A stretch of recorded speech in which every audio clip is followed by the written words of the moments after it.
Bueno, estamos hoy a 21 de septiembre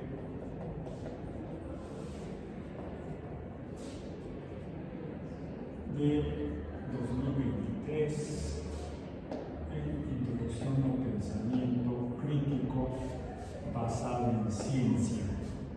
Before Christ. Y hoy tenemos programado abordar después de que la semana pasada, no, esta semana, la antier, el pasado día 19, abordamos el segundo tema de la tercera parte del curso de Introducción al Pensamiento Crítico, elementos del pensamiento crítico. Habíamos hablado ya, eso sí fue la semana pasada, sobre educación en ciencia. Un poco nos enfocamos en la educación preuniversitaria. Luego, el martes pasado, hablamos de la ciencia en los medios masivos de comunicación.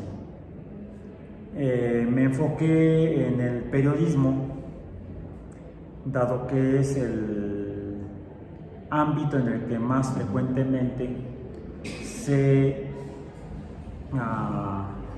aborda, se toca, se cubre la ciencia en los medios masivos de comunicación. Casi siempre tiene que ver con alguna noticia. De hecho, en los últimos días han estado en las noticias, en diferentes medios, algunos temas que se les ha dado el carácter de ciencia o de hallazgos científicos, pero desde el punto de vista de nuestro pensamiento crítico, pues deberíamos cuestionar, así como revisamos la forma en la que en la educación se aborda las ciencias. El objetivo de la educación, alguien me preguntaba, bueno, ¿qué es la educación? La educación, algunos expertos, y voy a permitirme tomarlo de algo que compartí inicialmente orientado hacia unos colegas, pero me permití ponerlo en mis redes sociales. Fue el siguiente. Acá está. Por acá lo puse. El aprendizaje no es exclusivo del proceso educativo formal. Algunos expertos en educación lo definen como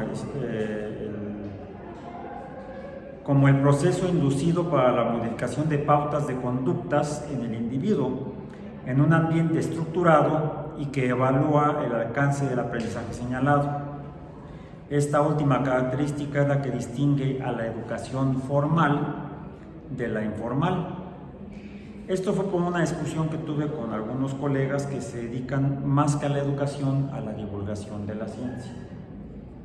Y entonces le terminé poniendo aquí un ámbito de la educación informal, ámbito en que se puede ubicar la divulgación, ya que no implica una intención educativa formal, modificación de pautas de conducta o modificación de conductas, ni la evaluación correspondiente, sino solo la adquisición o aprendizaje de conocimientos y por voluntad de quien aprende. Algunos divulgadores de la ciencia dicen que en particular de divulgadores de la ciencia, porque de hecho divulgar es algo que va más allá de solamente hablar de ciencia a la gente. ¿Sí? Uno puede hacer divulgación del arte, divulgación de la literatura, divulgación de la historia, divulgación de la política, de la cultura en general. ¿Sí? Divulgar podemos definirlo como llevar a la gente, de vulgo. Vulgo es pueblo, pópulo, ¿sí? Llevar a la gente algo dar a la gente algo, compartir con la gente algo, poner al alcance de la gente conocimiento, sería divulgar conocimiento. En el ámbito de conocimiento general o especializado. Por ejemplo, podemos hacer divulgación de la medicina, de la salud, por ejemplo. No implica necesariamente educación en salud o educación en medicina, porque como dice aquí, no se busca una modificación. Bueno, no es el objetivo central, aunque está relacionado con que la gente se lave las manos, que se alimente bien, por ejemplo, que no tome el veneno embotellado. Sí. Eso debería tal vez llevar a modificación de conductas para que la gente no enferme y muera por alguna comorbilidad antes de tiempo, vamos a decir. ¿Sí? Pero tampoco se le evalúa, no se le hacen exámenes, ¿sí?, para ver qué tanto aprendió. Ni está dentro de un programa de adquisición de conocimiento organizado en un espacio y tiempo determinado, que sería en particular, por ejemplo, la educación escolarizada. La educación escolarizada está acotada en espacio y en tiempo, en la institución educativa, en las aulas y otros espacios para el aprendizaje, y en 4 años, por decir algo, aunque se tomen más. ¿Sí? Bueno. ¿Ok? O 6 años de educación básica, la primaria. Luego estaba la posterior, la secundaria, o algunos lugares llamaban vocacional o prevocacional, que serían de 3 a 6 años. Depende de incluso cómo cada sociedad lo organice. Eso estaría en el ámbito de la educación. Por ejemplo, y si nos enfocamos a biología, química y física de manera formal y oficial, como hace la Secretaría de Educación Pública en México, sería la educación en ciencias escolarizada, programada y además por mandato constitucional. El tema anterior fue cómo abordan los medios de comunicación la ciencia. No hacen exámenes a la gente que escucha el noticiario, no es una proporción, o no ponen en los espacios noticiosos o periodísticos la información de manera organizada programáticamente, de la más simple a la más compleja. O sea, no, lo que se hace llegar a través de los medios masivos de comunicación, por ejemplo, en el ámbito del periodismo, a la gente en materia de ciencia, no sería entonces tampoco educativo. Aunque sí la gente podría aprender algo, hacer suyo el conocimiento de algo que escuchó en las noticias, o que leyó en las noticias, o que vio en las noticias. Entonces, se puede aprender en la escuela, se puede aprender a través de la actividad periodística y otras formas de comunicación en los medios masivos de comunicación. Se puede incorporar conocimiento en el ámbito de la ciencia, tanto del qué es la ciencia, esa forma de conocer, como de los temas que aborda la ciencia de manera formal, históricamente a través del desarrollo de las disciplinas científicas, pero esto es consecuencia del desarrollo histórico de la ciencia como forma de pensamiento. Realmente la ciencia, cuando se construye esa forma de conocer llamada ciencia, lo hemos tocado y lo hemos abordado y lo hemos sugerido que podría ser a partir del postulado de la hipótesis copernicana, de la hipótesis heliocéntrica copernicana. De ahí, histórica y socialmente se empieza a construir esa forma de conocer. ¿Cómo saber que lo que decía Copérnico estaba más cercano a la realidad de la naturaleza que lo que había dicho antes y escrito Claudio Ptolomeo? Fue a través de la forma de conocer a la que llamamos ciencia: observación, medición y verificación de la observación y la medición. Eso es la ciencia. La ciencia no es la astronomía, ni la física, ni la química, ni esos son los temas que se abordan mediante la forma de conocer. llamada ciencia. La ciencia finalmente es una forma de conocer, pero la gente lo imagina o lo entiende de otras formas. La ciencia, sí, lo que hacen las personas vestidas de bata blanca en los laboratorios y usando aparatos raros. No, la ciencia sería la forma en la que trabaja esa gente para conocer. Y que no solamente esa gente, solamente se hace ciencia en bata blanca. Por ejemplo, ¿cómo se hace la ciencia de la oceanología? O sea, el estudio de los océanos. En bata blanca. Sería muy incómodo bucear con bata. Por ejemplo, los astrofísicos, los astrónomos, sacan su telescopio y no se ponen la bata blanca. Entonces, ese es un estereotipo prejuiciado. ¿Por qué? No contesten ahorita. Pero podrían preguntarse eso. Quizá es porque así se presenta en los libros de las escuelas. Ya revisamos algunos libros. Y por cierto, yo no vi ningún científico de bata blanca. No he visto en libros de ciencia, de educación básica, no recuerdo haber visto alguna imagen de algún científico en alguno de esos libros vestido de bata blanca.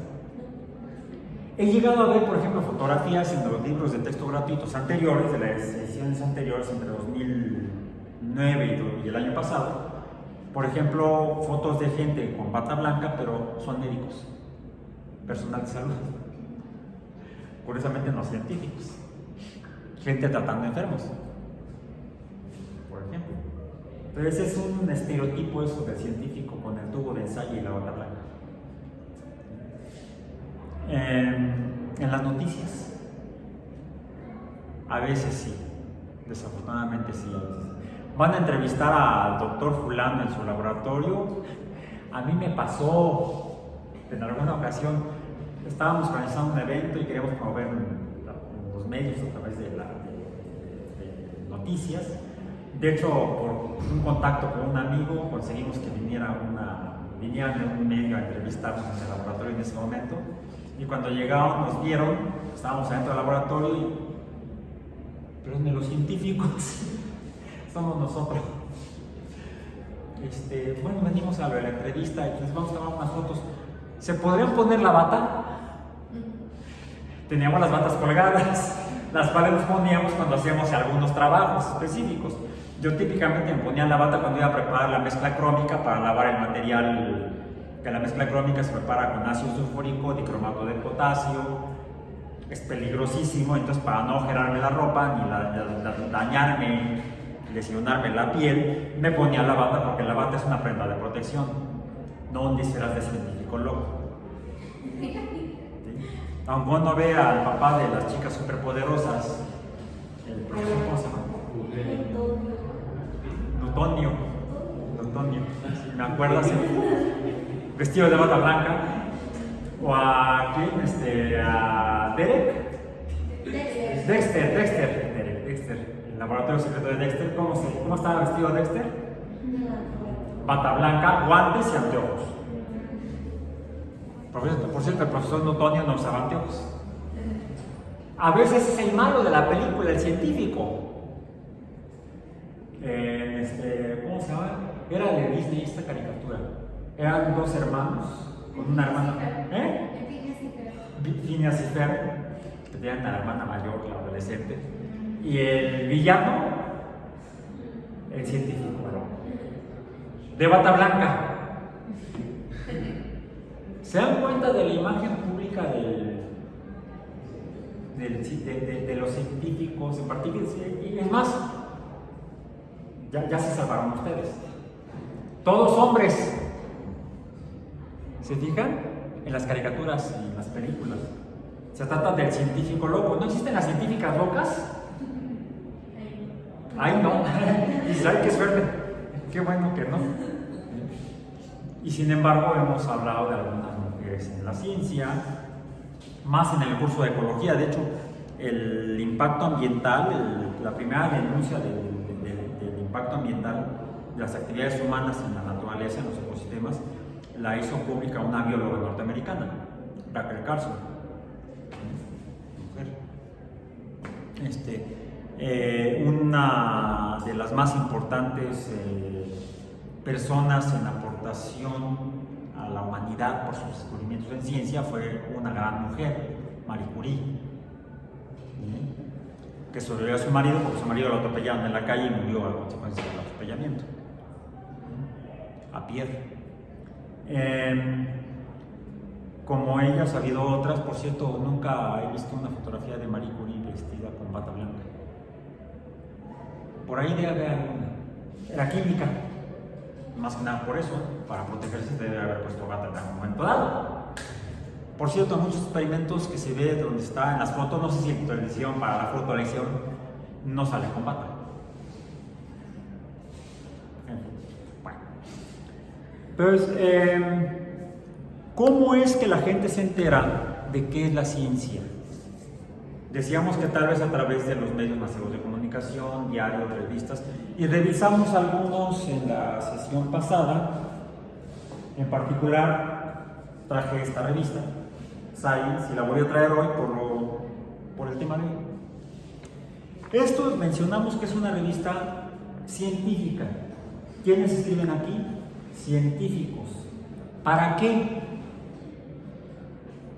Para poner al alcance de otros científicos. Quienes leen estas revistas son personas que hacen ciencia, hombres y mujeres que hacen ciencia, y en particular pues aquí los artículos, al menos que dieron lugar a la portada, serían los artículos que salieron después de los resultados de la investigación planetaria llevada a cabo por las Voyager en el sistema inicialmente es de Júpiter y luego de Saturno.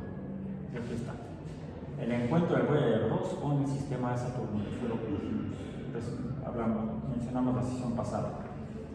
Entonces, esta es la forma en la cual la gente que hace investigación científica comunica a la gente que hace investigación científica lo que cada grupo o cada persona encuentra, descubre, conoce. Es un medio de comunicación, pero entre científicos, dentro de la comunidad científica. Esta no es una revista para que se venda en el puesto de periódicos de la esquina para que lo lea cualquier persona. Uno la encuentra, la recibe uno por suscripción, llega a las universidades que tienen suscripción institucional, o pueden suscribirse personalmente, o pueden consultarla en internet. Actualmente no existía internet no, sí existía en 1982, empezaba internet, en los 80s. Pero internet estaba solamente al acceso de las grandes universidades en el mundo y algunas actividades industriales, oficinas de algunos gobiernos estaban en internet entonces.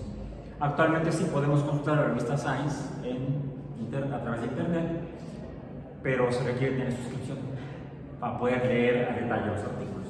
Bueno, ok. Estando aquí en la universidad, ustedes pueden entrar a la revista Science a través de internet sin tener que pagar nada, porque ustedes ya son alumnos o alumnas de la universidad y la universidad tiene la suscripción institucional. Siempre que entren al sitio web de Science a través de alguna conexión en la UAM, puede ser aquí, puede ser en Rectoría, cualquiera que sea UAM MX, el servidor de Science lo detecta. La UAM MX tiene suscripción con nosotros, puede usted pasar a leer todo lo que quiera. Entonces, la comunidad científica internacional se comunica entre sí por medio de revistas científicas, de manera escrita. ¿De qué otra manera se puede comunicar entre sí la gente que hace ciencia? Fíjate que no. No de manera formal. Hasta recientemente sí, pero no hace mucho no era normal. Es más, por ahí hasta decían, aquí en la universidad, profesores decían, Cuando algún alumno, no es que lo vi en YouTube, no crean lo que ven en YouTube.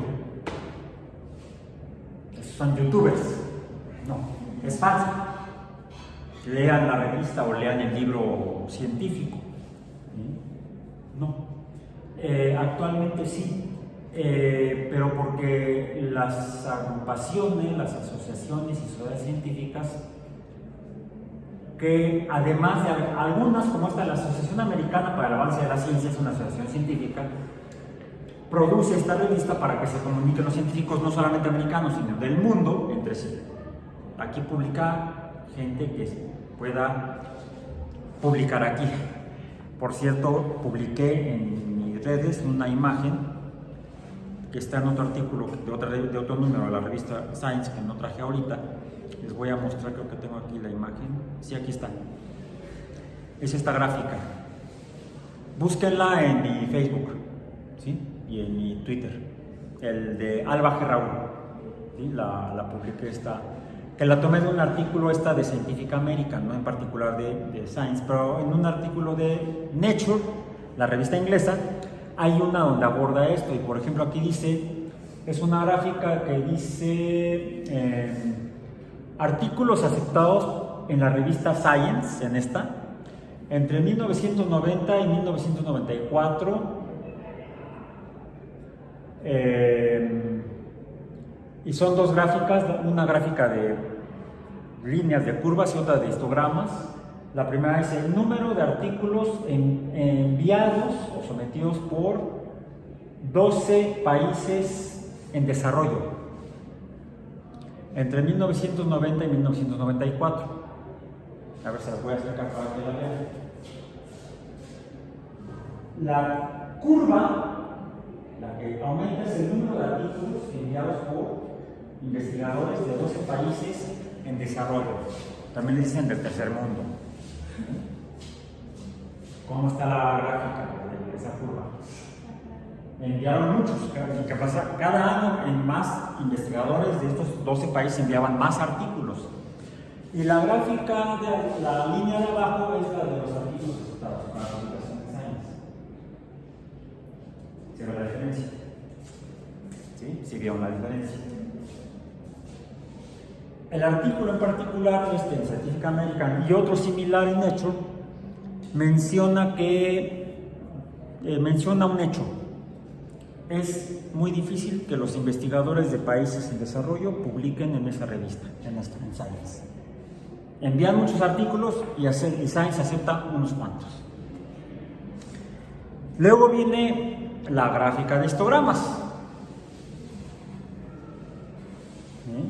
donde se muestran el porcentaje de artículos aceptados en 1994 provenientes de los Estados Unidos, el Reino Unido, Francia, Alemania, Canadá, Japón y los 12 países del tercer mundo o de países en desarrollo. ¿Sí? Ahora fíjense en el histograma. ¿Qué es lo que ven? Ustedes díganme. Es mínimo. ¿Eh? Es mínimo. Aceptan mucho más de esos 6 países, 5, Estados Unidos, Reino Unido, Francia, no son 6, Francia, Alemania, Canadá y Japón. Esos 6 países les aceptan más que a los 12 países del tercer mundo. Cuando están enviando además un montón de artículos, ¿por qué será? ¿Esta ciencia chafa la que se hace en el tercer mundo? ¿Cuánto de prestigio? Fíjate que tampoco. En este artículo en particular mencionan el caso de un investigador mexicano que estuvo, creo que en Canadá y en Alemania, colaborando con otros colegas de él, haciendo la investigación él allá. Enviaban los artículos a las revistas y poniendo donde los hicieron la investigación, en esas instituciones en Canadá y en Alemania. Regresó a México y siguió haciendo la misma investigación, solo que ahora ubicaba la investigación realizada en México. eran el mismo tipo de investigación con la misma calidad científica y sin embargo se lo rechazaban porque llegaba de México. Era la única diferencia, digo, es la única explicación. Sesgo, discriminación, no solamente les ha sucedido a los mexicanos, sino a los de otros 11 países en desarrollo, el mismo fenómeno. Bueno, ok, eso es, por ejemplo, algo que salió ahorita a raíz de este dato que les mostré, por mencionar la revista Science. Pero vamos, los científicos se comunican unos a otros. ¿Qué encontramos en la investigación? A través de revistas científicas, a través de congresos, ahí de manera directa, cara a cara. Puede ser, uno presentaba, bueno, se hacía lo que se llama una presentación oral del trabajo hecho, de la investigación realizada. Normalmente te dan 15 minutos, 10 para exponer y 5 para preguntas. Te expones tus resultados, bla, bla, bla, bla, bla, bla, bla. Terminas, preguntas y entonces empiezan los catorrazos. Es muy emocionante eso. Ya. Normalmente un congreso nacional o internacional en un tema, en un campo de trabajo, yo en los que he participado han sido de bioquímica, de biofísica, de farmacología, ese tipo de temas, cuando hacía investigación experimental. Y los congresos duran normalmente 5 días, de lunes a viernes más o menos. Y se hacen en algún lugar donde la discusión es cara a cara, la exposición, el diálogo, la comunicación es directa cara a cara. En años recientes, sí, y sobre todo a raíz de la pandemia, los congresos se empezaron a hacer a través de internet, a través de YouTube, por ejemplo, o usando plataformas de conferencia multipunto, porque el problema de YouTube es que quien emite el video está hablando y se está viendo, pero para comunicarse con la persona que está exponiendo, lo tienes que hacer por texto. Eso cuando es, por ejemplo, una transmisión en vivo.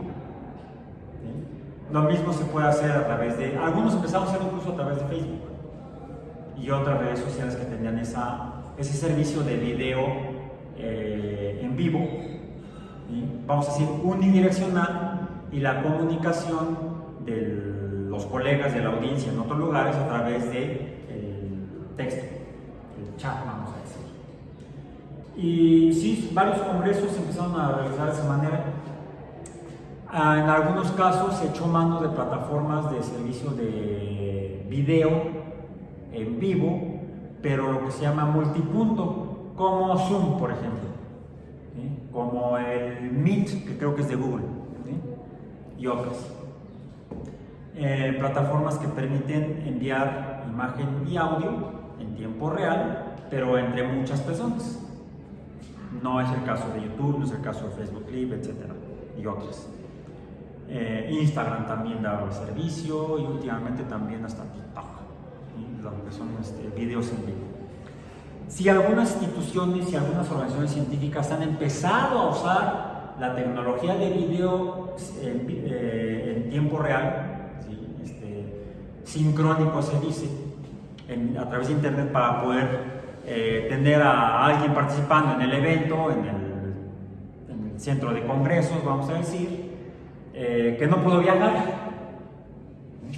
Yo la primera experiencia que tuve de esa naturaleza fue en 1999, 2000, algo así, donde estábamos en una reunión en unas instalaciones de Telmex, por allá por Copilco, y nos habían informado que iba a haber una conferencia de un experto en el tema, ya un señor ya muy entrado en años, Seymour Papert se llamaba él, ya falleció por supuesto, un matemático sudafricano que trabajaba en los Estados Unidos en el MIT, en el Tecnológico de Massachusetts. Entonces nos iba a exponer el uso de tecnología de cómputo para educación básica, como usar, de algo que él había estado desarrollando por años. pero estaba enfermo y no pudo viajar, el médico le prohibió viajar. Y entonces nos lo enviaron por videoconferencia, ya hace más de 20 años. Y sí pudimos tener una... Fue en realidad entre dos puntos, como si fuera una videollamada, vamos a decir. Pero era un auditorio, ahí estaba uno de los teléfonos, de los videófonos, y el otro estaba en el no sé si en el MIT o en la casa del profesor Papert.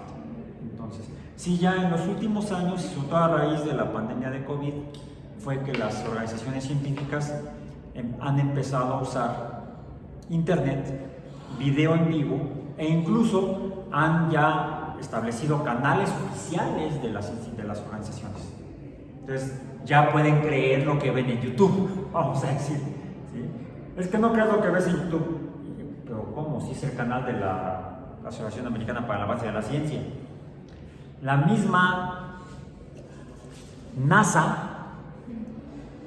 tiene sus canales o sus cuentas oficiales en redes sociales. Tiene varios canales en YouTube. La Administración Nacional de Aeronáutica y del Espacio de los Estados Unidos cuenta con 10 centros de investigación en los Estados Unidos y uno en órbita, la Estación Espacial Internacional, donde realizan toda la investigación que necesitan para los proyectos de desarrollo aeronáutico y espacial, responsabilidad del gobierno de los Estados Unidos. Hay creo que 2 o 3 en California, hay uno en Florida, hay otro en Luisiana, hay otro en Virginia, o sea, están regados por los Estados Unidos. En Houston está el centro de vuelos espaciales tripulados, Houston, el centro Johnson. En Florida está el centro espacial Kennedy, donde compré la bebida y me traje el vaso, venía de cortesía el vaso. Y cada uno de esos centros de investigación de la NASA tiene su propio canal en YouTube, por ejemplo. Tienen su propia cuenta en Instagram. Tienen su propia cuenta en diferentes servicios de redes sociales en Internet. Entonces, sí, ya pueden creer lo que ven en Internet y lo que ven en videos en Internet. Entonces ya de esa manera desmontamos el no creas lo que ves en internet y no creas lo que ves en YouTube o en TikTok. Hay cierto prejuicio político, en realidad es por intereses hegemónicos, en los Estados Unidos, por ejemplo, hacia TikTok. ¿Por qué? Porque es China. Entonces ha habido por algunos grupos políticos, algunos en el gobierno anterior, otros en el gobierno actual de los Estados Unidos, contra TikTok por ser una empresa china y que acusan de estar ligada y ser un agente de espía del gobierno chino hacia los Estados Unidos, como si solamente hubiera TikTok en los Estados Unidos. Entonces, aparentemente no le han permitido a las organizaciones oficiales del gobierno de los Estados Unidos abrir canales oficiales en TikTok. Pero fuera de TikTok uno puede encontrar las cuentas no solamente de la Administración Aeronáutica del Espacio, sino de la Administración Oceánica y Atmosférica, la NOAA. No lo digo de otra manera porque suena a canción del compositor juarense. No, Juan Gabriel. Es la National Oceanic and Atmospheric Administration, la Administración Oceánica y Atmosférica Nacional de los Estados Unidos, que es la que investiga todo de los océanos, todo de la atmósfera, y es la que nos ha puesto desde hace ya más de 60 años, ha puesto a disposición del mundo la información sobre el comportamiento de la atmósfera, de la Tierra, de los océanos, y es donde se descubrió el cambio climático, entonces llamado calentamiento global. Eso se descubrió originalmente por investigaciones de la NOAA, que también tiene sus cuentas en internet y sus redes sociales y su canal en YouTube. Y así como estas otras, el Servicio Geológico de los Estados Unidos y otras más. Prácticamente todas las oficinas científicas del gobierno de los Estados Unidos tienen cuentas en redes sociales en Internet. ¿Para qué? Bueno, mencionamos la comunicación, o la ciencia en la educación. Podríamos llamarle a eso la comunicación educativa de la ciencia. Finalmente, en las aulas estamos comunicando, el personal docente, desde la primaria, desde la educación básica hasta la educación universitaria, les estamos comunicando a la comunidad estudiantil, al alumnado en las aulas, y en los laboratorios le estamos comunicando conocimiento científico. Entonces, ese es un tipo de, o un ámbito, no un tipo, sino un ámbito de comunicación de la ciencia. La comunicación educativa con fines educativos, o la comunicación educativa. De esa ya hablamos. Hay otra que sea la comunicación con fines informativos, por ejemplo, noticiosos, la que se aborda en los medios. Ahí encontramos dos problemas. A veces, más bien serían tres. El primero, a veces los medios de comunicación masiva, noticiosos incluso, comunican de manera errónea o imprecisa los eventos ocurridos en ciencia. Dan una noticia de ciencia y uno se queda, sí, de veras, y ya cuando te acercas y investigas y vas a la revista Science o Nature a buscar lo que salió en las noticias, no era lo que dijo el periodista. No entendió el periodista. Es por eso que se ha desarrollado en el mundo una especialidad en el periodismo que es el periodismo de ciencia. Por cierto, anécdota. Tiene que haber la anécdota del día, ¿no? En clase de pensamiento crítico. Creo que ya les comenté que mi primer trabajo, bueno, mi segundo trabajo formalmente después de que terminé la carrera, mi primero fue de profesor de física en una prepa incorporada a la UNAM, de la cual me corrieron por ser biólogo. Luego les contaré la anécdota completa porque ya pasó la parte de educación. Se me olvidó mencionarla en ese día. Y mi segundo trabajo formal, ya siendo yo biólogo, fue el de periodista de ciencia. Les mostré la semana pasada, la clase pasada, los artículos que se dan en ese número de esa revista, en varios números, mientras duró durante el 84, que fue su último año de edición de la revista, estuve publicando noticias en los números correspondientes.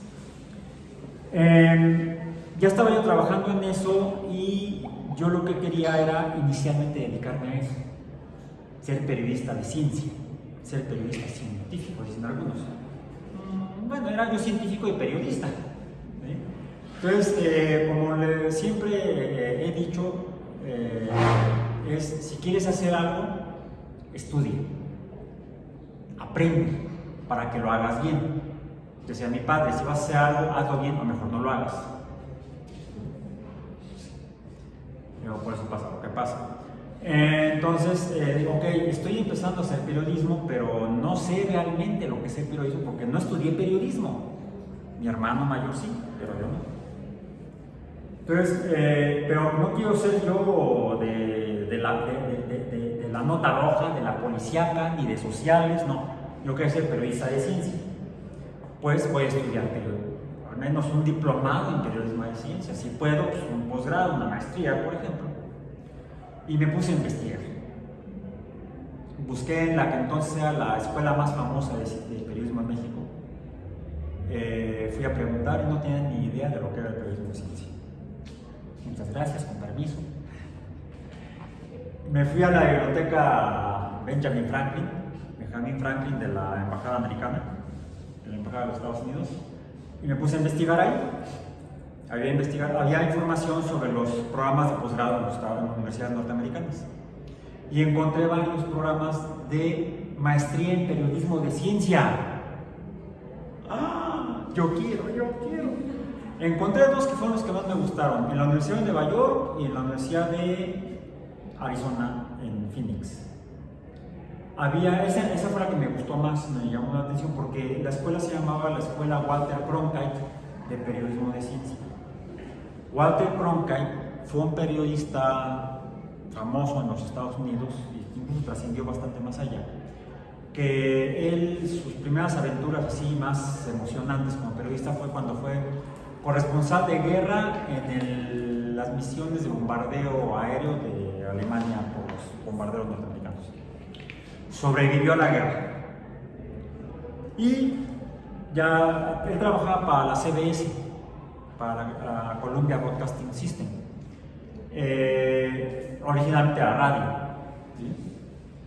Y después, cuando empieza la televisión, ya a finales de los 40, abren la televisión de la CBS y él trabaja ahí en noticias. Llega a ser el presentador principal de noticias en el programa principal de noticias de la CBS. Por ejemplo, cubrió él el asesinato de Kennedy. ¿Sí? Él fue que todo el mundo recuerda que dijo, leyó la nota, se quitó los anteojos y dijo: el presidente Kennedy murió a las 1 de la tarde, hora de Houston, hace 15 minutos. Algo así dice. Está en cuenta en YouTube. Y él fue el que por parte de CBS cubrió las misiones espaciales de la NASA, desde los Géminis hasta, si no es que desde Mercury hasta Apolo. Entonces hay una escena clásica de héroes icónica ya de cuando aterrizaron en la Luna, en la Apolo 11. Y también después cuando ya camina, Man in the Moon, así dijo, la noche del 20 de julio de 1969. Para el aterrizaje, que era la parte más emocionante primera, se quedó mudo. El video está en YouTube, de la transmisión en vivo del aterrizaje. Se oye la transmisión entre Houston y el águila que estaba creciendo.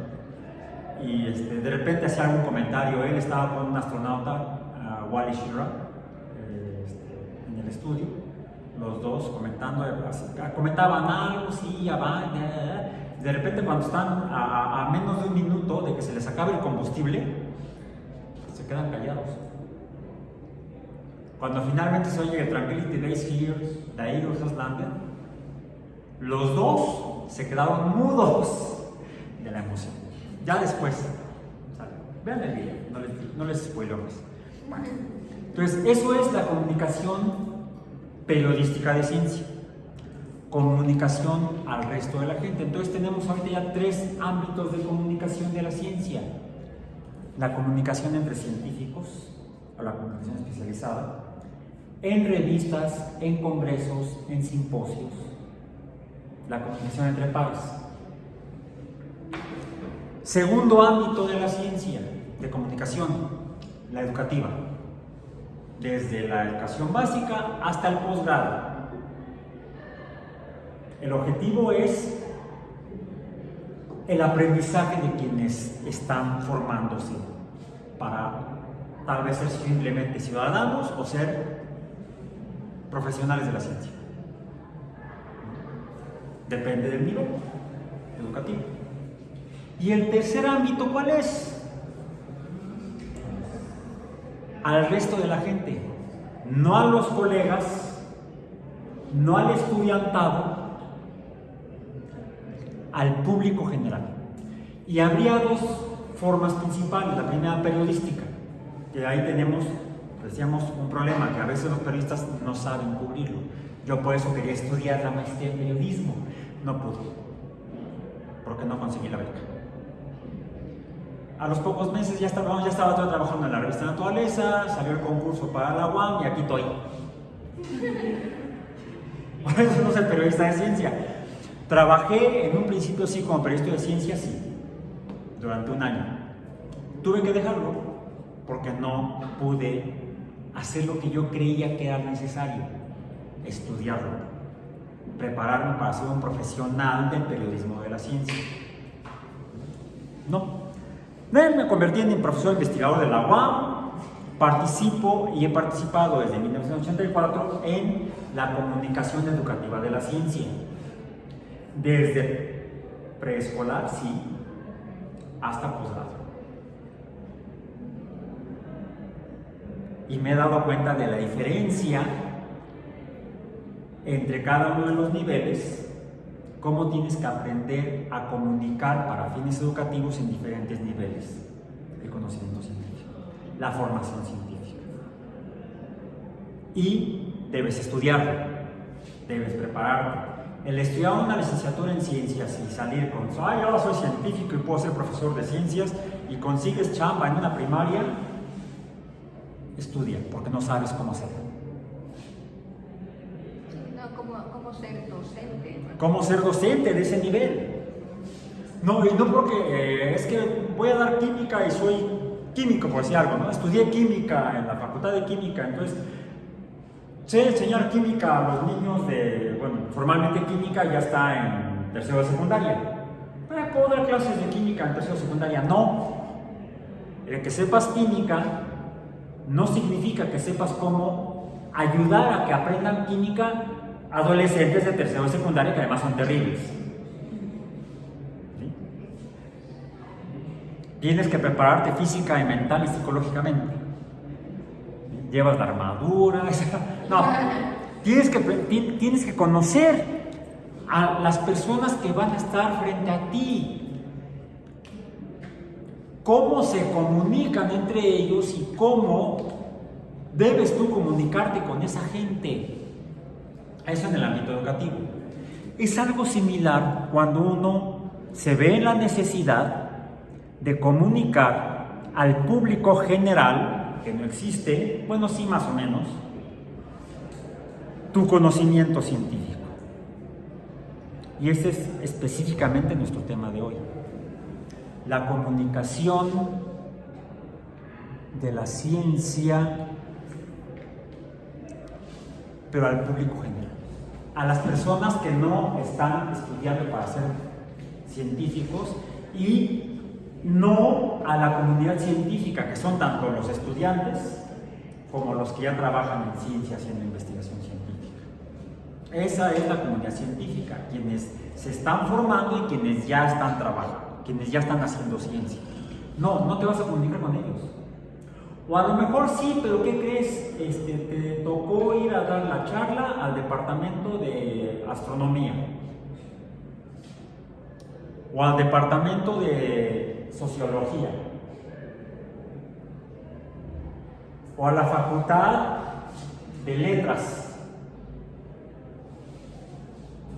y tú vas a hablar de mecánica cuántica o de translocación de iones a través de membranas biológicas.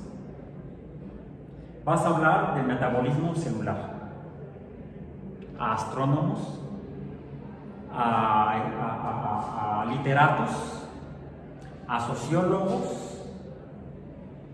¿A quién? Eso hablando de colegas profesionales de otras ciencias, de otras áreas del conocimiento especializado. Debes comunicarte con ellos como público general, porque de entrada no manejan al mismo nivel que tú la información que les vas a dar. No es como cuando vas al congreso de biomembranas, donde la gente trabaja en metabolismo celular, por decir algo. Al congreso de bioenergética, ¿qué es eso? El metabolismo celular. No vas a hablar con otros bioenergéticos, con otros biofísicos, no. Vas a hablar con gente que trabaja en otros temas muy importantes y altamente especializados, pero que no tiene ni idea, porque lo último que estudió de biología fue en la prepa. ¿Y hace cuánto? Además.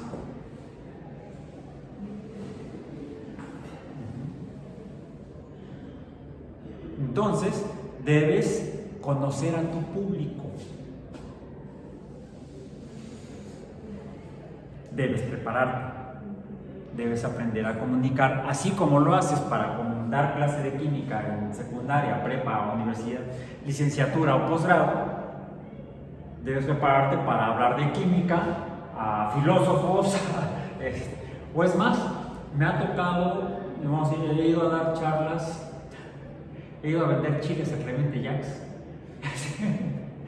He ido a hablar de economía a la Escuela de Economía del Poli, pero de economía basada en ciencia, el papel de la ciencia en el crecimiento económico. y de la ciencia y la tecnología. Los economistas saben de economía, pero no saben de tecnología. No saben necesariamente de cómo se genera el conocimiento científico, cómo este se traduce luego en cosas, y cómo esas cosas útiles impulsan el crecimiento económico de las sociedades.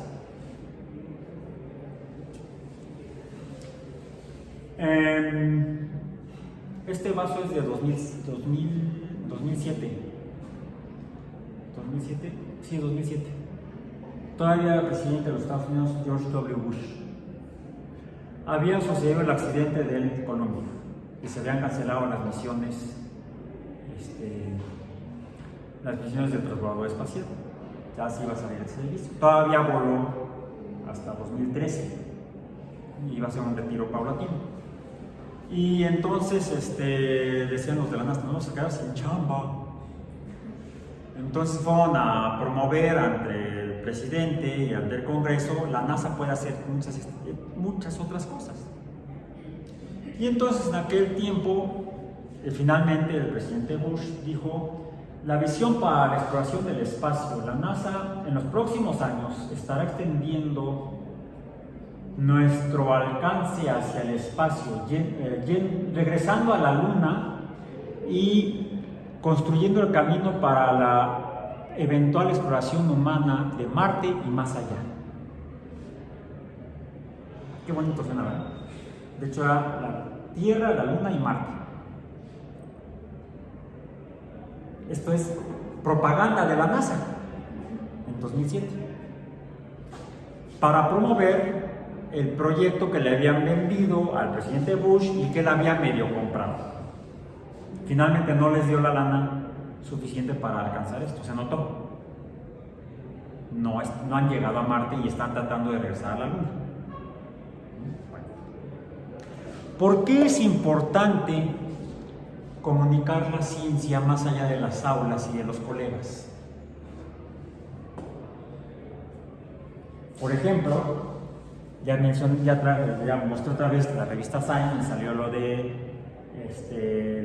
la investigación de Saturno en enero del 82 y les mostré un par de años antes, un año y medio antes, en noviembre del 80, la noticia en los medios, en Time en particular. Público especializado, público general, pero como noticia. Otro ámbito es estudiar cómo se llega a Saturno o a la Luna o a Marte a través de la física en la escuela. Antes de llegar a trabajar a la NASA hay que pasar por escuela. Y además, diría José Hernández, ser muy terco. Más terco que una mula. ¿Sí saben quién es José Hernández? Un astronauta, exastronauta de la NASA. Bueno, ¿y qué? Hay muchos exastronautas de la NASA. Unos ya murieron, otros siguen vivos. José Hernández, ¿a qué suena? Sí, latinas. No existe leatino, latino, hispano-mexicano, mexicoamericano, hijo de michoacanos, que en 2011, si no me equivoco, en 2009. En 2009 finalmente participó en la misión STS-127 a la Estación Espacial Internacional. Él, siendo hijo de mexicanos, trabajadores agrícolas, él también le tocó piscar el maíz y las toronjas, no sé qué más, las fresas y no sé qué en California. Él nació en California, vivían en California o en Michoacán, iban y venían, hasta que finalmente se tuvieron que quedar allá por recomendación de la maestra de José y su primo y sus hermanos, porque veía que eran niños estudiosos, aplicados, pero que faltaban muchas clases por el trabajo agrícola y porque se regresaron a México y andaban. Entonces les dijeron, es que si le interesa el futuro de sus hijos, pues, tiene que establecerse. Vean la película. Salió la semana pasada. El título original en inglés es A Million. Está medio exagerado el título, pero bueno, ¿por qué? Se llama A Million Miles Away. La tradujeron al español a millones de kilómetros.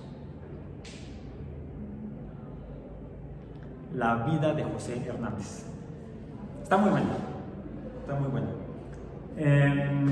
Algunos dicen que es el astronauta mexicano, él nació allá,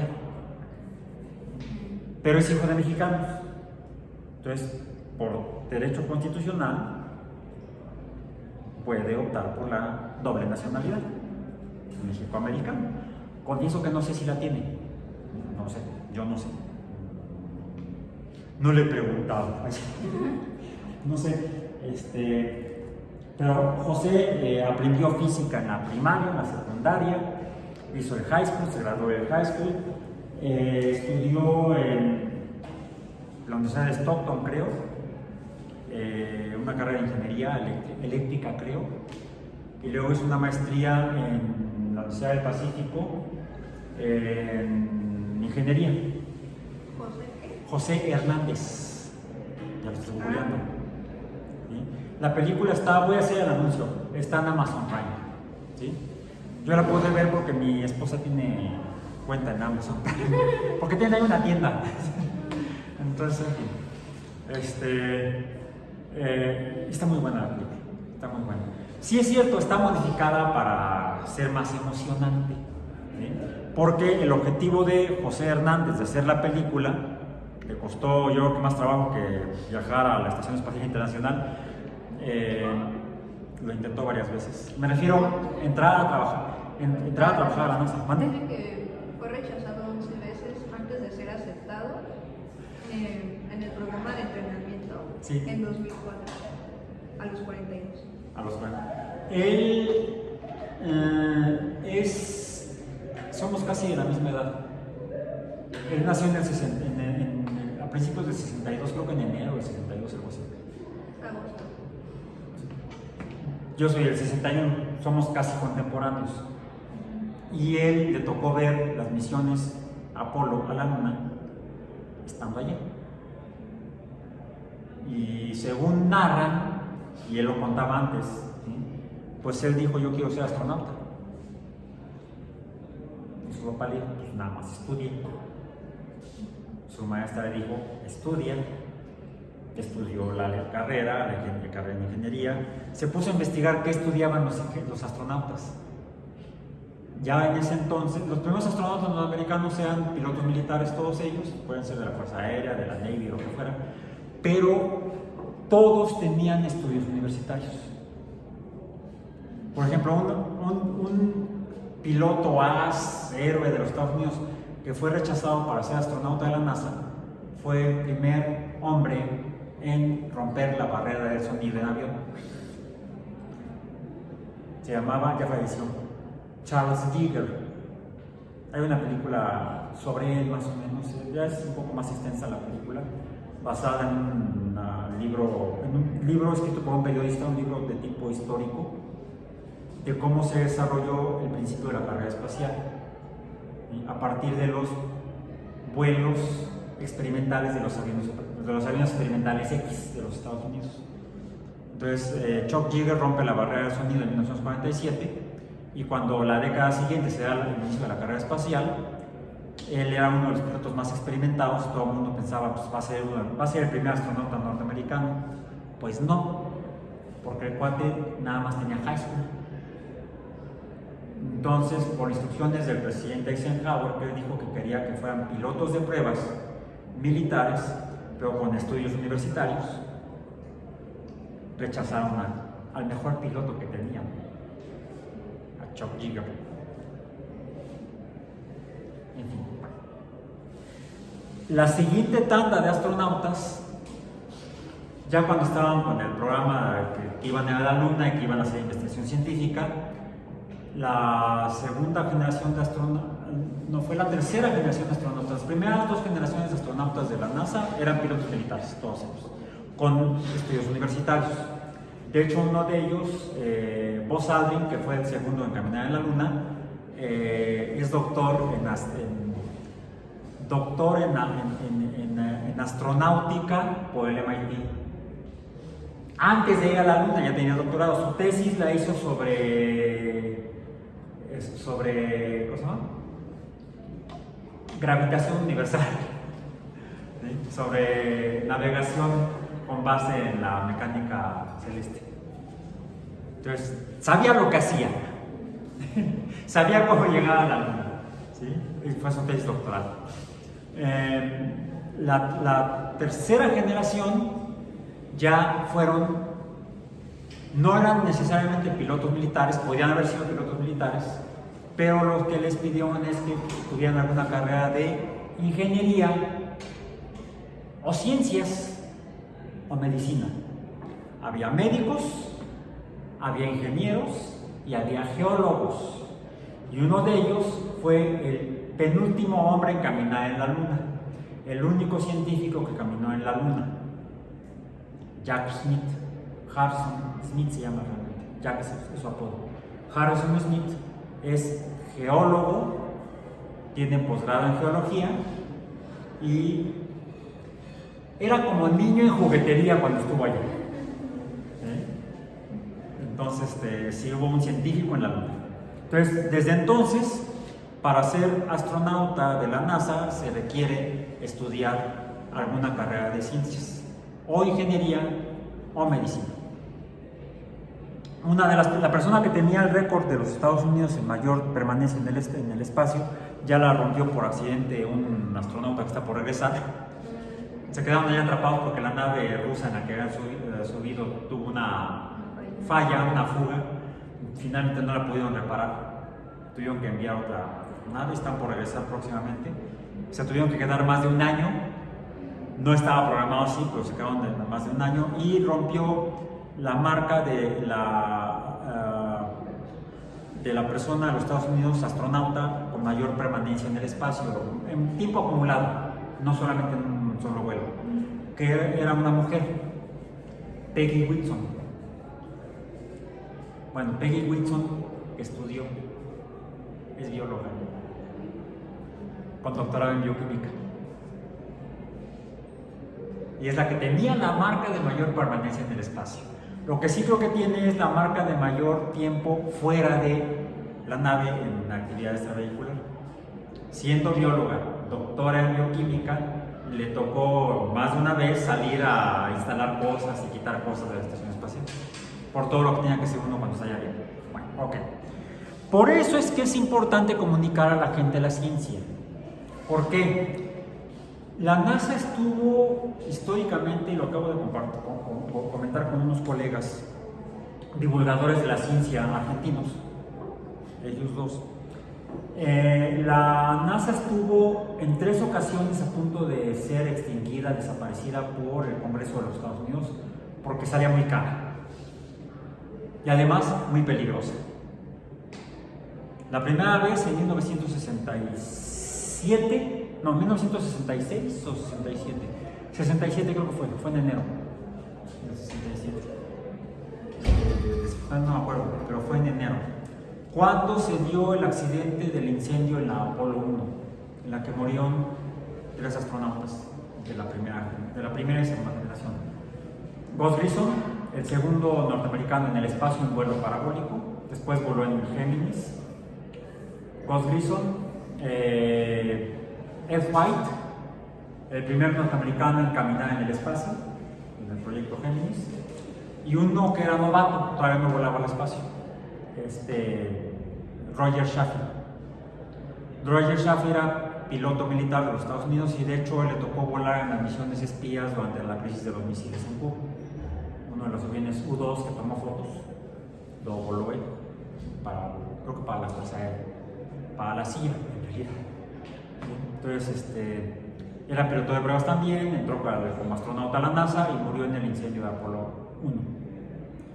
Fue tal el impacto de este accidente que el Congreso llegó a considerar cancelar el proyecto Apolo, las misiones tripuladas, porque eran demasiado riesgosas, se habían perdido 3 vidas y consideraron algunos legisladores que era un gasto absurdo de dinero a los impuestos de los contribuyentes norteamericanos. Finalmente convenció al Congreso de dennos chance de ganar a los rusos. Después, aún así, se cancelaron 3 misiones Apolo 18, 19 y 20. Pero fue porque la NASA insistió mucho en que era importante, no solamente por la carrera político-militar contra la Unión Soviética y mostrar que eran mejores, que les ganamos, llegamos primero, sino porque había muchos beneficios adicionales al desarrollar tecnología espacial. Era por eso que era importante comunicarles a los legisladores, que son personas comunes y corrientes, y más corrientes que comunes, muchas veces, y que la gran mayoría de ciencia no entiende nada en todo el mundo. Pocos legisladores, pocas personas que están en los órganos legislativos de los países donde los hay, tienen o han tenido formación científica. Investiguen cuántos legisladores en México, federales, estoy hablando, no de los estados, han tenido algún tipo de formación científica. Yo he conocido personalmente a 2. Uno hace muchos años, de hecho lo conocí ya que había dejado de ser legislador, y otro lo conocí hace 15 años, cuando estábamos trabajando para la creación de la Agencia Espacial Mexicana.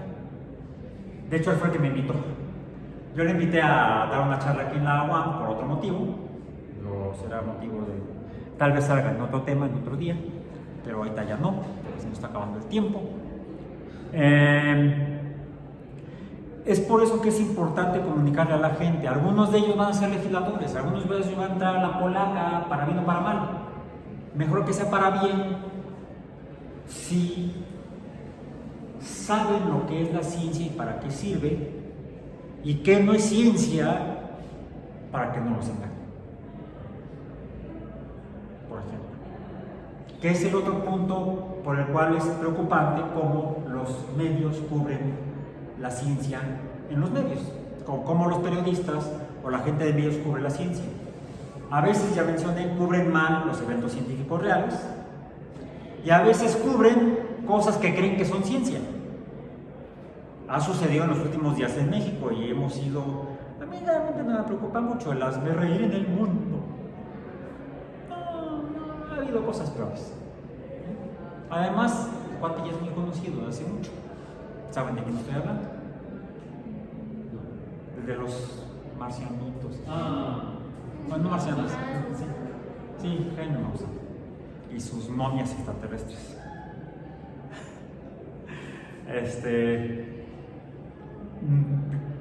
Ya hemos visto cómo algunos periodistas, por no saber, cubren noticias como la de la homeopatía muy eficaz para tratar los trastornos post-COVID. Crean escáner que detecta COVID-19 en personas y superficies, se fabricará en México. Ya leyeron esas noticias, ¿verdad? Ya son del tema anterior. Y como estas otras, hubo un caso trágicamente histórico en México, y además más allá de México, de hecho nos cayó en México, en la década durante el segundo gobierno de este siglo en México, gobierno nacional, entre 2006 y 2012, se habían propagado por el mundo la venta de algunos aparatitos que según esto eran muy útiles. Por ejemplo, estaba la guerra en Irak, y las tropas británicas compraban unos detectores de minas y de bombas, porque los pobres soldados británicos y aliados estaban siendo atacados, y además les ponían ahí trampas los otros, ¿no? Entonces, para detectar explosivos habían comprado el detector molecular GT200, ADE50 y no sé cuántos otros modelos, que era una varita que nada más con caminar con ella, de repente se movía y apuntaba donde estaba la bomba. Se la creyeron en las Fuerzas Armadas Británicas y compraron varios de esos. La consecuencia, hubo soldados británicos muertos en Irak y en Afganistán, porque el aparatito no detectó bombas de veras, y sí detectó bombas falsas. Bueno, ese aparatito lo vendieron no solamente a las tropas británicas, sino lo vendieron a otros ejércitos en el mundo, entre ese al ejército mexicano, en el gobierno de entre 2006 y 2012.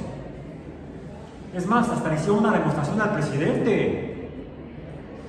También los compró el gobierno de la Ciudad de México, le hicieron una demostración al jefe de gobierno para cuidar la central de abastos. Están las fotos en internet de la demostración. En todos los partidos políticos hay gente engañada por no entender de ciencia. Finalmente se hizo la investigación en otros países, en México no tanto, y se descubrió que era un fraude basado en pseudociencia, ciencia falsa. Decían que esa varita mágica detectaba campos paramagnéticos. Eso no existe. Existen los campos magnéticos y se generan ya sea por presencia de hierro, ferromagnetismo, o cuando se genera un campo magnético e induce magnetismo en otros elementos químicos, otros metales como el cobre, el manganeso, etc. Ese es el paramagnetismo, es un magnetismo inducido. Se generan campos magnéticos por la inducción de magnetismo en algunos elementos químicos.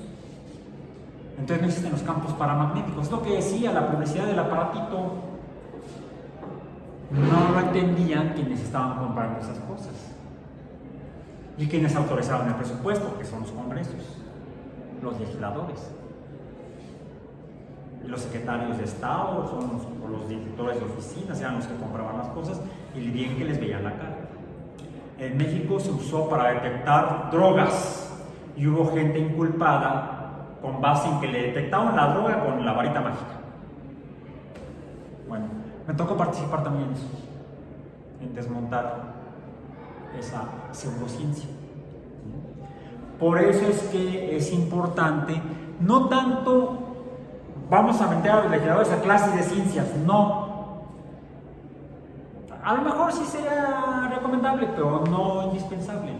Con una buena comunicación a ese público, aprenderán algo. Hay un componente de tipo educativo en la divulgación de la ciencia. Pero para que se dé este efecto educativo, se requiere ser efectivo en la comunicación de la ciencia al público no científico. Es por eso que, por ejemplo, se generan materiales como este. De hecho, elaborado por uno de mis maestros de comunicación pública de la ciencia, que fue diputado, él fue uno de los que conocí, el ingeniero José Lerra. Él era ingeniero eléctrico, funcionaba con pilas, no. Se especializó en radiocomunicación, en telecomunicaciones, pero también era astrónomo aficionado, pero sabía más de astronomía que muchos astrónomos profesionales. Y hacía esto. Dentro de su trabajo en la Dirección General de Divulgación de la Ciencia de la UNAM. Este es producto de él, ya falleció el año pasado. El ingeniero José Lerra. Entonces, no es un calendario, es un atlas cósmico, un atlas del cielo, donde se muestra cómo puede uno identificar estrellas y constelaciones en el hemisferio norte, en el hemisferio sur, a lo largo del año. Los cielos de mayo y junio. Los cielos de julio y agosto, así sucesivamente. Esto es para que lo lea cualquier persona, lo pueda usar cualquier persona para conocer el cielo. No es educativo, no es astronomía para astrofísicos, es astronomía para público general.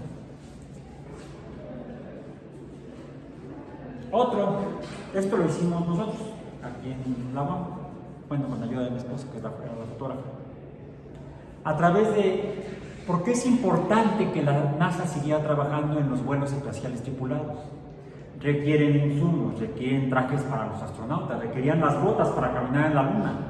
Bueno, la tecnología de las botas para caminar en la Luna dio lugar al desarrollo de mejores suelas para los tenis.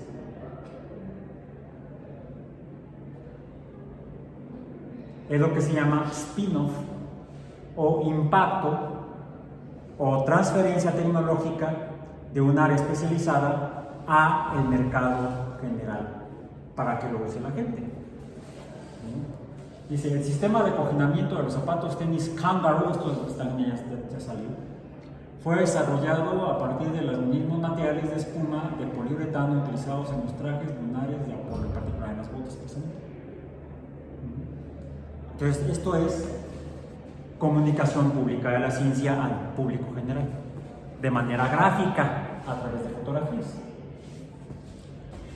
Y no es nada nuevo, se ha hecho desde hace muchos años. ¿Qué tantos años? Mis primeros conocimientos. Edición en español bajo la dirección de Frank Thompson. Derechos reservados conforme a la ley. Copyright 1961. Tiene mi edad. Impreso y hecho en México. Y este en particular tenía 3 capítulos, o 3 temas. La Tierra, astronomía, sería como complementario u otro tipo de comunicación como esta, pero esto es para niños.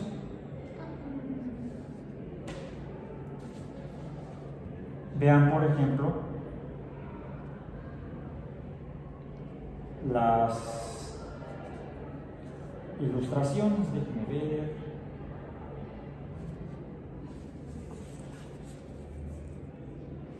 Son dibujos. A los niños, mientras más pequeños, lo más conveniente es ilustrar la información con dibujos simples. Sí, ya se ha evolucionado mucho en hacer dibujos simples más modernos, pero por ejemplo no con fotografías. Para los niños pequeños, fotografías les causan confusión porque hay demasiada información. Cada elemento en la foto puede ser más un distractor que un elemento de información al público infantil. Hay que saber cómo comunicar el conocimiento en diferentes niveles de edad, cómo funciona la neuropercepción en diferentes edades conforme se va desarrollando la persona. No es igual comunicar en el último meteorología. ¿Cómo comienza el viento? Y pone como ejemplo lo que pasa en una cocina, donde hay un área caliente que la estufa, si tiene ventana, abre la ventana, entonces entra el aire frío, y cómo eso provoca, ¿se han dado cuenta cuando abren la ventana de su cocina se producen corrientes de viento?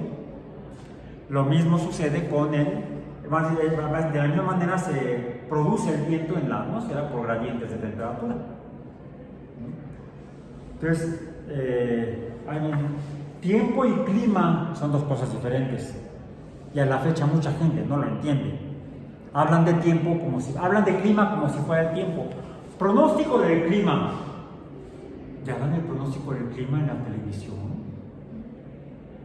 ¿Cómo va a ser el clima dentro de 50 años en el mundo? ¿O en el bosque templado?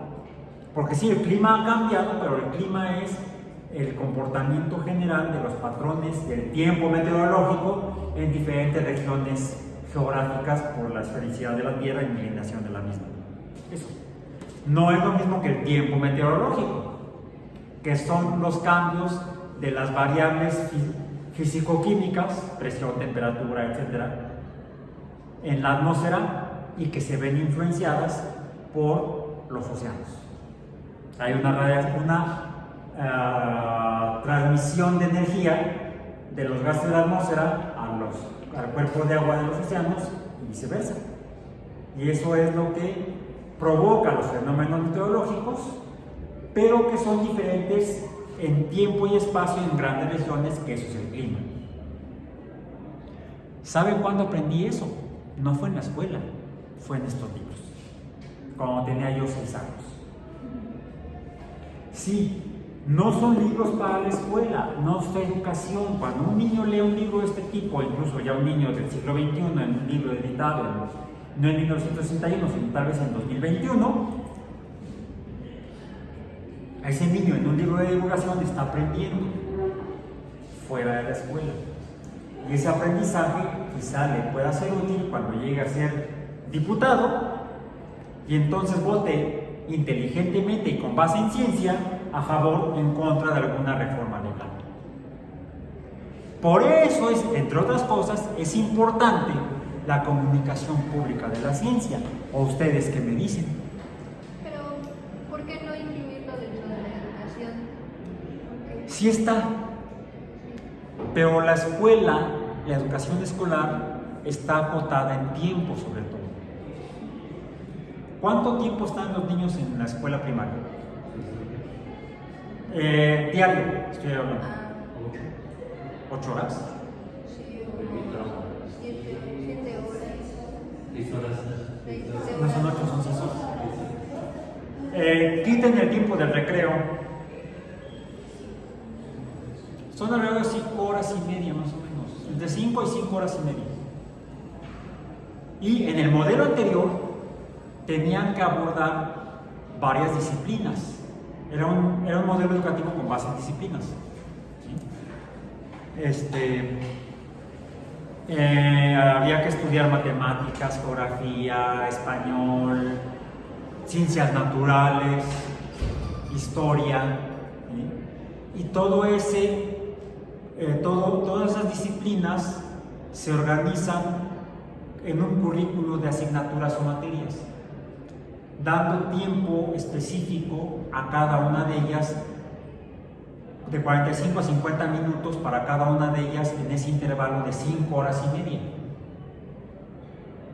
Y además entre el siéntate, cállate, no le jales las greñas al de junto, etc. El espacio escolar tiene limitaciones prácticas. Un pelo de mi gato, de mi época. Ese es un pelo de mi gato.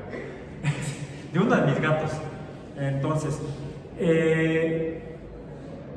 pero quizá el modelo por asignaturas no es el más eficiente o el más conveniente. No es el único que ha existido en la historia de la educación en el mundo ni en México. Incluso en este territorio, incluso antes de ser México. Antes de ser México era la Nueva España, y antes de ser la Nueva España eran un montón de naciones o ciudades de estado o imperios o no sé, señoríos que a su vez tenían su propia organización social y muchas de ellas tenían su propia institución educativa. La que más, la que yo aprendí en la primaria, porque eso que ya después no estudié nada de eso, fueron que los mexicas tenían el calmeca y el calpuli. Uno para los guerreros y otra para los sacerdotes. Bueno, ¿y los demás qué onda? Yo no sé, confieso. No he tenido tiempo de meter. Tengo curiosidad, sí, pero no he podido tener tiempo. Ahorita había un evento allá en el patio. Me preguntaban, ¿y por qué no presentaste trabajo? No tengo tiempo. Más rápido, no puedo. Ando en 1000 cosas. Entonces yo quisiera saber más de lo que sé, pero a veces aprovechen antes de empezar a trabajar ya formalmente, porque ya después no van a poder. También decía a mi hermano cuando se iba a casar, bueno, ya te vas a casar, ¿verdad? Aprovecha para dormir, porque una vez que te cases va a ser menos, y cuando tengas hijos, si tienes hijos, menos. Y primero porque están chiquitos y luego porque están grandes. Ya no vuelves a dormir. En fin, bueno. El punto es este. La escuela tiene espacios y tiempos limitados. Está acotada en espacio y tiempo. Con algunos modelos. Se pueden probar, se puede experimentar con modelos diferentes. Se ha hecho a nivel universitario. La misma UAM es un experimento. La UNAM, bueno, la Universidad Nacional de México la creó Porfirio Díaz en 1910 al fusionar la Escuela de Derecho con la Escuela de Minas, con la Escuela de Medicina y no sé cuáles otras. Y nació la Universidad Nacional de México. No existía antes de eso. Aunque por ahí dicen, no, es que la UNAM es la más antigua universidad de México y la segunda más antigua en América Latina. No, la que existía antes era la Real y Pontificia Universidad de la Nueva España. Esa desapareció con la desaparición de la Nueva España. Quedaron las escuelas, la Escuela de Minas, quedaron las escuelas superiores, las escuelas profesionales, pero no había universidad, no estaba esa universidad. Estaba la Nicolaita de la Universidad de Michoacana de San Nicolás Hidalgo, estaba la Universidad Veracruzana, creo, de las más, la Universidad de Guanajuato es antiquísima. ¿No estaba también la UOM o algo así? No sé, la verdad, no sé, confieso, no lo sé. Conozco algunas y más o menos tengo idea de qué tan antiguas son. Pero la UAM vamos a cumplir el año que entra. Bueno, este año, en diciembre, cumplimos 50 años de haber sido creados por decreto en el Diario Oficial de la Federación. La ley que creó la UAM se publicó en el Diario Oficial de la Federación en diciembre de 1973. Este año cumple oficialmente 50 años la UAM de haber sido creada. De haber empezado a operar fue en 1974. El año que entra, la unidad de Iztapalapa en septiembre cumplirá 50 años, con un modelo distinto al de la Universidad Nacional Autónoma de México, la cual fue fundada en 1920, no me acuerdo qué año, con el decreto de autonomía de la UNAM. De la Universidad Nacional de México se le otorgó la autonomía y entonces dejó de ser la Universidad Nacional de México para ser la Universidad Nacional Autónoma de México. Entonces la Universidad Nacional Autónoma de México apenas va a cumplir 100 años en esta década. No en 2010 cumplió 100 años. Apenas va a cumplir formalmente la UNAM esta década 100 años. Pero el modelo con el que opera, ese modelo viene de la Pontificia. Es una universidad organizada en facultades y escuelas. ¿La UAM tiene facultades y escuelas? No. La UAM está estructurada en unidades académicas organizadas en divisiones académicas interdisciplinarias, mientras que las universidades tradicionales, a las que algunos consideran cumplen con el modelo napoleónico francés, como la UNAM, están organizadas en facultades y escuelas de disciplinas e institutos y centros de investigación por disciplinas, especializados en disciplinas. Está el Instituto de Astronomía, está el Instituto de Ciencias Nucleares, está el Instituto de Biología, está el Instituto de Ciencias del Mar, está el Instituto de Fisiología Celular, está el Centro de Ciencias de la Atmósfera, está el Instituto de Geofísica.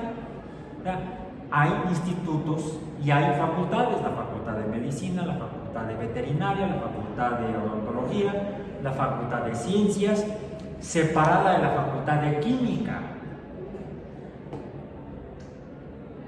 Los físicos y los químicos están separados en dos facultades diferentes. Y muy curioso, los físicos están junto a los biólogos en la misma Facultad de Ciencias, pero los químicos no. ¿Cómo es la UAM? En Iztapalapa, por ejemplo. Hay 3 divisiones interdisciplinarias, una de Ciencias Sociales y Humanidades, donde están los departamentos de Economía, de Sociología, de Psicología, de Filosofía.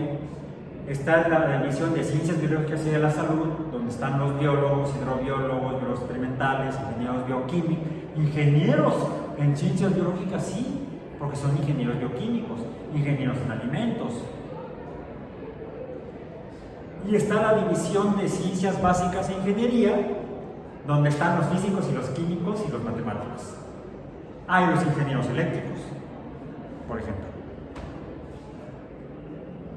Entonces, es una estructura diferente, es una forma de interactuar de los conocimientos, de las disciplinas diferente.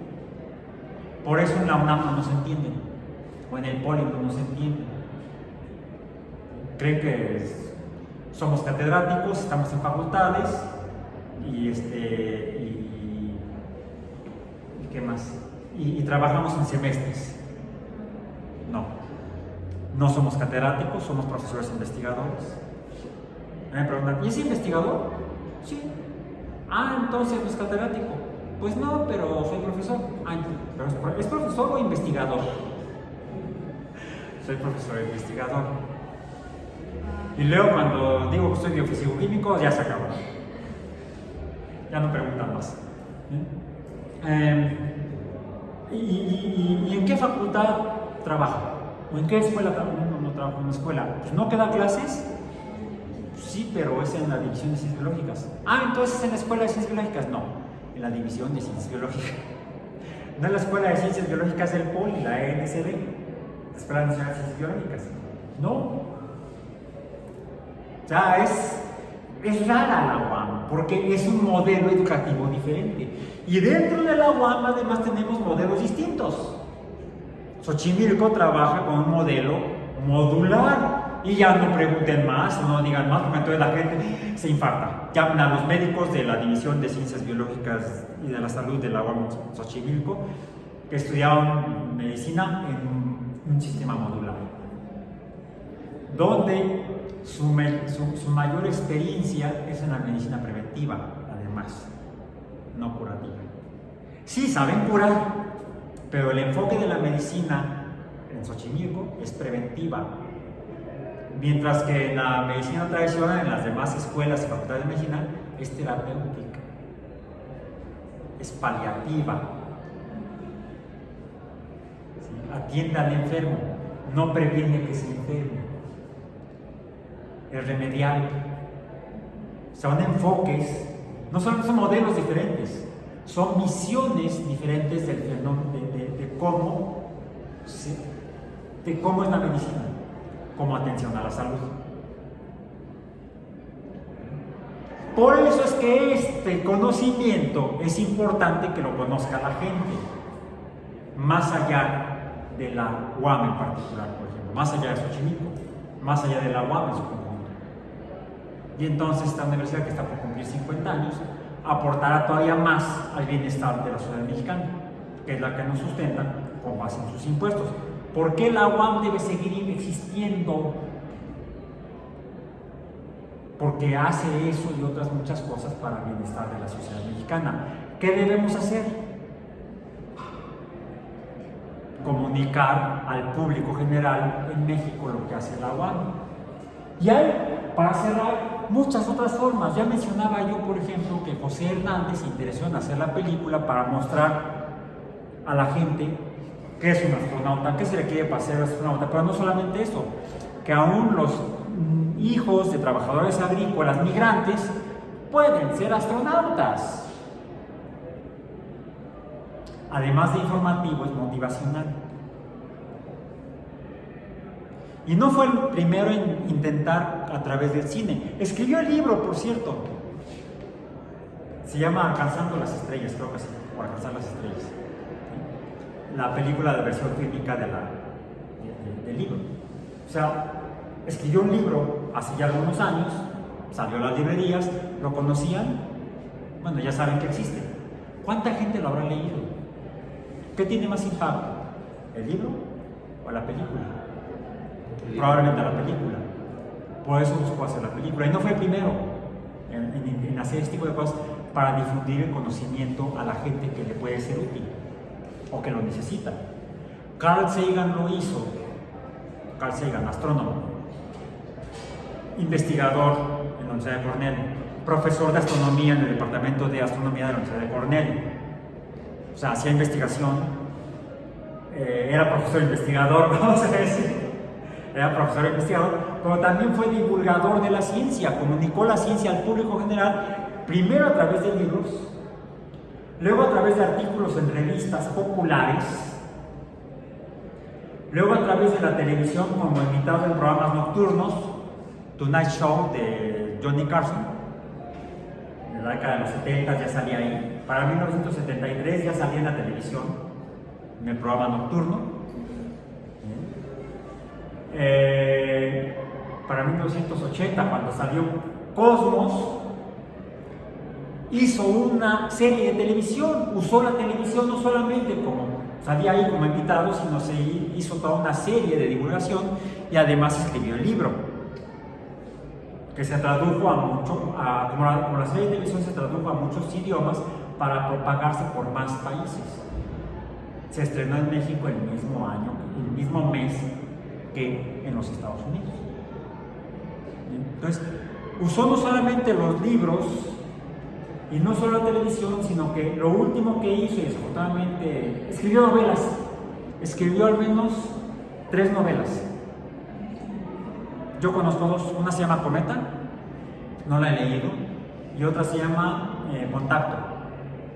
Esa sí, la he leído, tengo el libro. Bueno, la película de Contacto buscó llevarla al cine. Finalmente lo consiguió y se empezó a producir el año en que él murió, 1996. Pero la película salió al año siguiente a las salas de exhibición, la película de Contacto, con Jodie Foster como protagonista. O sea, no fue con cualquier actriz del momento, era una de las más exitosas. Y fue un exitazo esa película. Usó el cine para divulgar el conocimiento, en particular la astronomía, y las implicaciones que tiene la investigación astronómica y el conocimiento astronómico.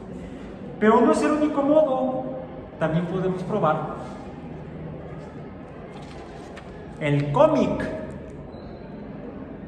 Este libro, que se titula ya es viejito, Las maravillas del mundo submarino, nos habla de la historia de la investigación oceanográfica, pero a modo de un libro ilustrado con ilustraciones tipo cómic, tipo historieta, que tiene toda una técnica, el hacer lo que se llama arte secuencial. Cuentitos, cómics, historietas, no, se llama arte secuencial y requiere estudiarse.